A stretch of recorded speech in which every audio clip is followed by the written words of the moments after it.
Okay, wasps are usually not a fisherman's best friend. But today, while doing a little bit of yard work, cleaning out a birdhouse that somebody gave me so we could set it up for the purple martins, I happened to find an abandoned wasp nest in it. Now, it probably wasn't abandoned when the birdhouse came down, but given it traveled over to my house, it was abandoned. And I don't know if you can see them or not, but there are little wasp grubs in it. You see the 3 capped ones, and then there's a couple uncapped with grubs. Well, we are about to go fishing with wasp grubs. I'll try and show you how they look going on the hook, and then we'll fish with them. Okay. Hopefully you can see this. There's a little wasp grub here. It's just a little white grub. I've got a number 12 fly hook. Take right behind the head, stick your hook in, run it straight through the body and out, just kind of like you're threading on a worm. Now these things are very, very precarious and very, very tender, but we're going to see how it goes.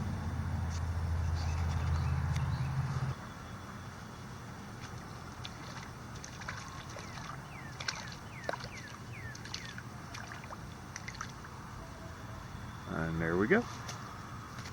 And here we have nice hand-sized shellcracker.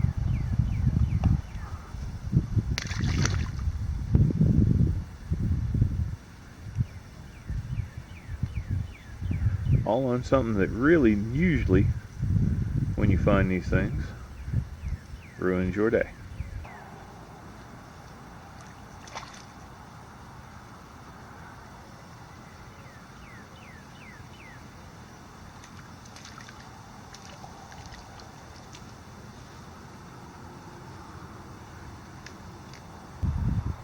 This one right here is a little smaller. Still, it's fish.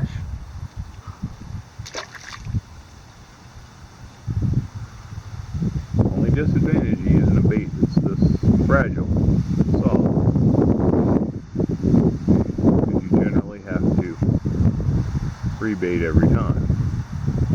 Now the capped off ones are starting to metamorphosize, and they're a little bit even a little bit worse on the softer side, but you can still get something on a hook. Don't know how well it's going to stay, but you can get it on there.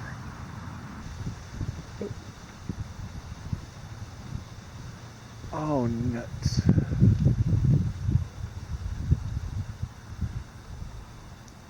Really kind of sculpted this pond bank for looking good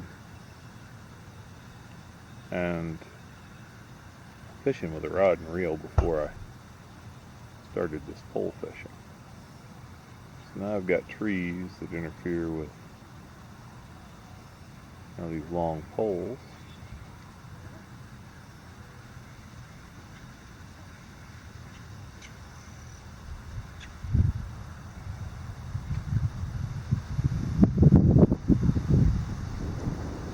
Once again. Oh, I made another run. Just a minute. Usually when you get a brim up to the surface, you can skate them right on in.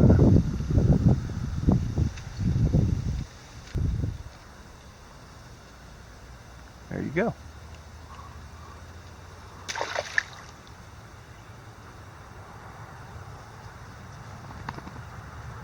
See, I think I got 1 or maybe 2 more pieces of bait over here.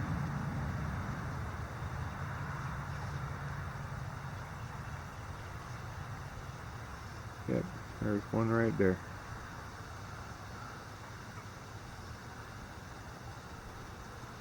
I'll hold this in front of the camera here.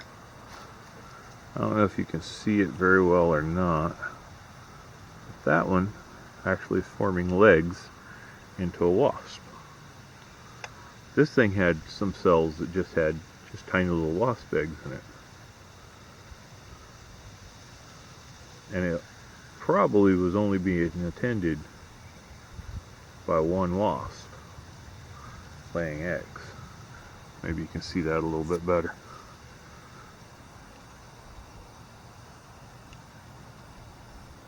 It's actually starting to look like a wasp.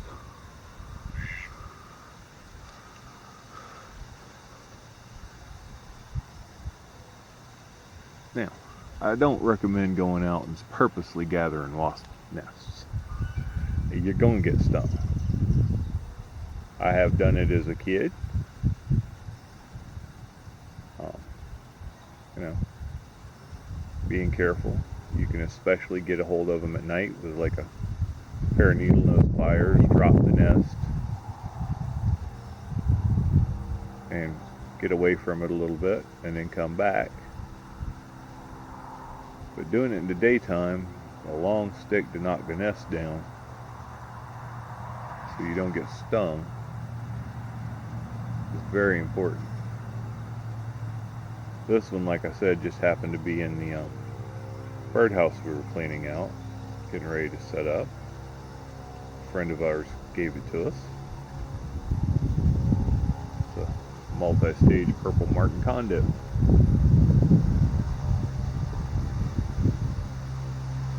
There we go. Right over by the weed bed.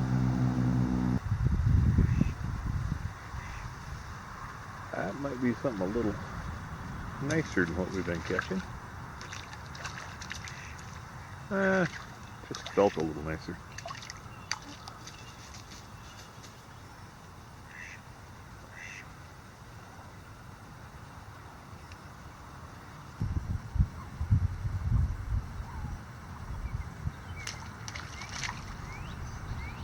You may be wondering how I'm catching these guys.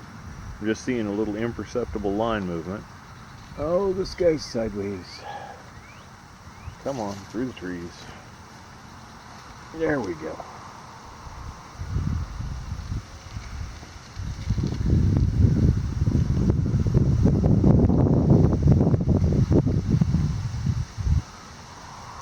I probably should put a piece of yarn indicator or something of that sort on. There we go. One last fish. Now that's the end of it until I decide to do other videos. See y'all later.